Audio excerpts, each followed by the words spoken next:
Ngayon, uy, Bobo, kasama na.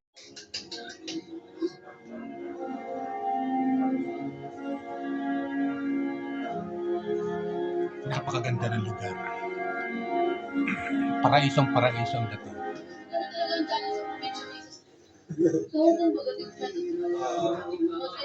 Kaya sarap pagmasdan. Alam mo yung kahit nakilabalik na kami dito, grabe. Clean and green. Nakikita Clean and green talaga.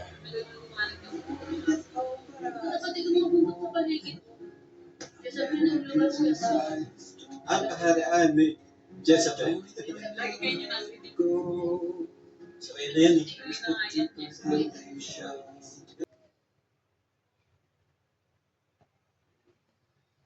Sarap talaga pagmasdan ang isang lugar. Lalo na pag ganito ang kulay, clean and green. Nagaganda ang mga puno ng halaman, ng mga niyog. At yung paligid, green na green talaga, mga kabayan ko. Kalsada, simentado, at hindi lubak-lubak. Ang sarap pumasal siguro sa lugar na to. Diba? Kita nyo, yung palayan. Ang lawak ng palayan at yung paligid ay talagang tahimik na para bang walang katapusan. Diba, mga kabayan ko? Pakasarap. Pakasarap pagmasdan ng isang lugar.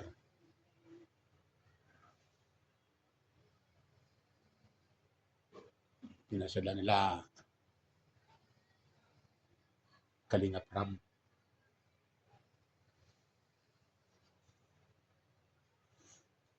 Tingnan nyo. Kay ganda ng dagat. Bulubunduking lugar. Ang tulay. Napakalinis na para bang walang problema. Napakagandang pagmasdan. Mula sa Himpapawid, mga viewers ko. Kita nyo? Pasal ko kayo sa isang lugar kung saan matatagpuan ito sa Bicol.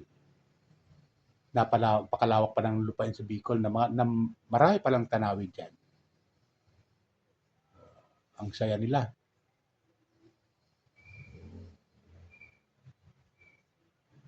Oops. Kita natin yung lugar, mga viewers.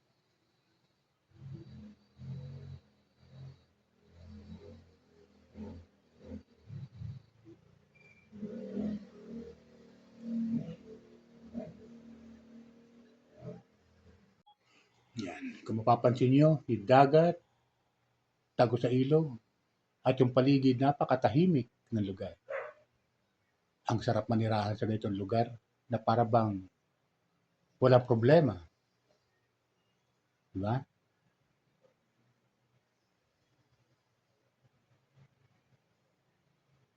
Yung lugar na pinasalan nila Kalingap Rab.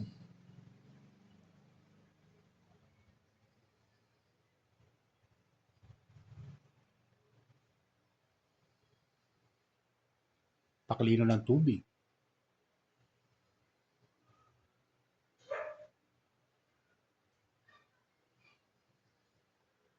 Ang sarap ng adventure nila, mga viewers ko.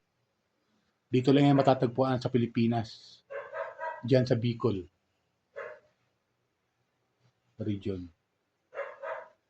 May mga tanawin pa pala dyan sa Bicol na magaganda talaga. Ang sarap lang pagmasdan ang mga lugar na talagang napakatahimik.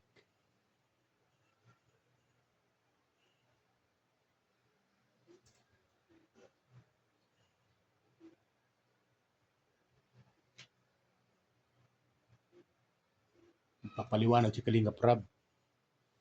Kaya pala dati nakatira yung kanyang beneficiary na sila Jezebel.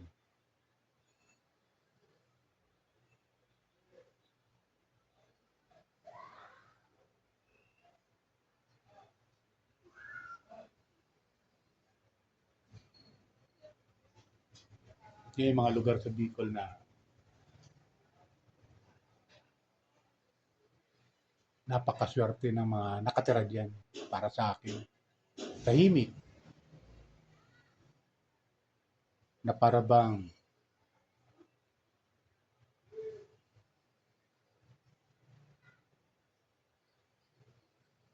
hindi mo akalain na may nakatago palang munting paraiso sa lugar na yan.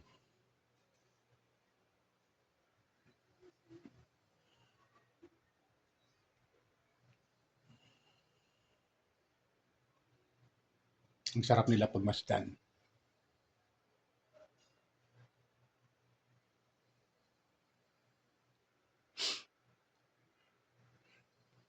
Masasabi ko lang sana all ganyan yung mapapanood natin. Tingnan nyo ang dagat. Tingnan nyo ang paligid. Matutuwa kayo sa ganda ng lugar.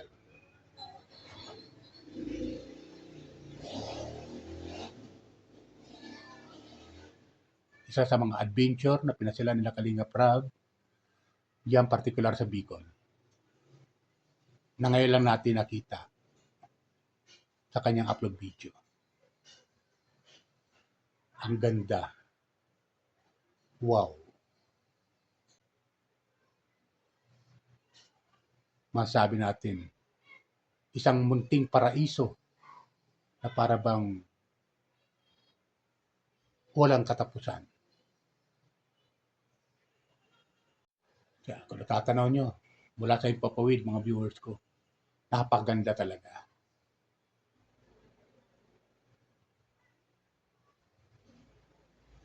Yung mga lugar, yung mga bato, malapit sa dagat, na para bang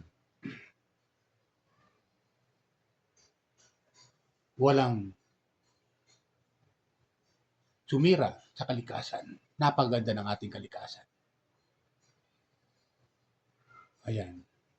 Tuwan-tuwa sila kasi nakarating sila sa isang lugar napakatahimik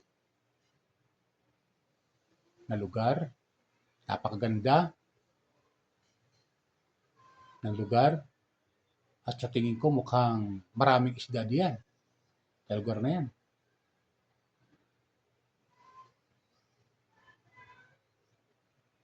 Ang saya lang nila.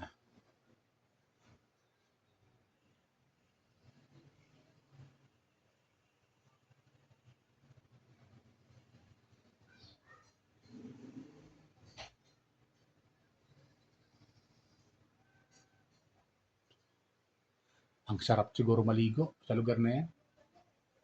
Lalo-lalo na kung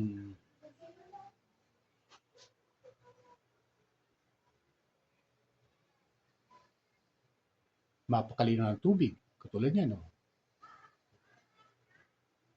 Ito yung lugar na matatagpuan natin sa Bicol.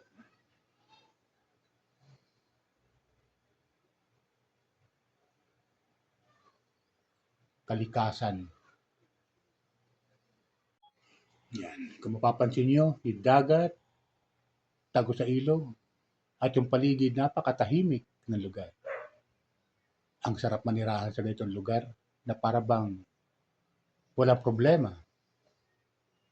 Diba?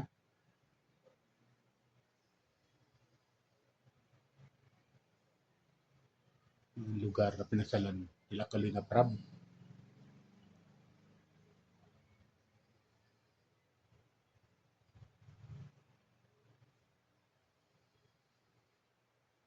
Pakalino ng tubig.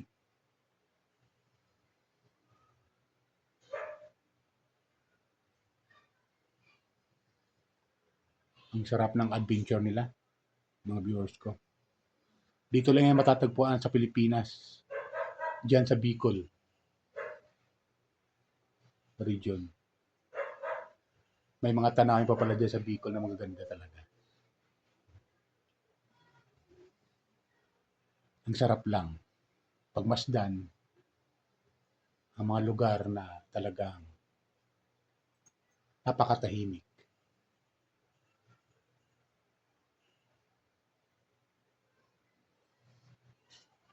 Masabi natin, isang munting paraiso na para bang walang katapusan.